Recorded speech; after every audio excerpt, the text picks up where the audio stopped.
আমরা হচ্ছে একটা চ্যালেঞ্জ হিসেবে নিয়েছিলাম 7 দিনের ভিতর যেভাবে হোক 30 লাখ টাকা ম্যানেজ করবো। আল্লাহর রহমতে 2 দিনের ভিতর আমাদের ফান্ডিং হয়েছে 10 লাখ টাকা, আরও প্রায় 2 লাখ টাকার মতো আসতেছে, সব মিলে হচ্ছে প্রায় 12 লাখ টাকা।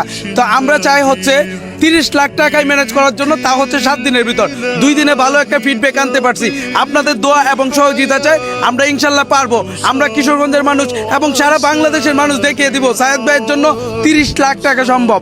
তবে হ্যাঁ, আমরা হচ্ছে চাইলে সরকার থেকে সহযোগিতা পাইতে পারতাম, কারণ হাজার হাজার ক্রিয়েটর ভিডিও দিছে, বাট হচ্ছে সরকার থেকে কোনো সহযোগিতা পাই নাই।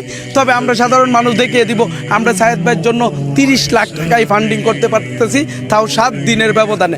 যাই হোক, সবাইকে অসংখ্য ধন্যবাদ। আর এই ভিডিওটাও শেয়ার দিবেন, এখানে সায়েদের নাম্বার থাকবো, আপনি 5 টাকা 2 টাকা অথবা একদিনের কাজের টাকা আপনি দিয়ে দেন, তাতে কিছু হবে না। তবে সায়েদের বাঁচতে চাই, এই আত্মনা থেকে মুক্তি পাবে এবং কি তার 3টা সন্তান বাবার নামক যে বট বিকটা আছে এটা হচ্ছে পাবে। সবাইকে ধন্যবাদ, আল্লাহ হাফেজ।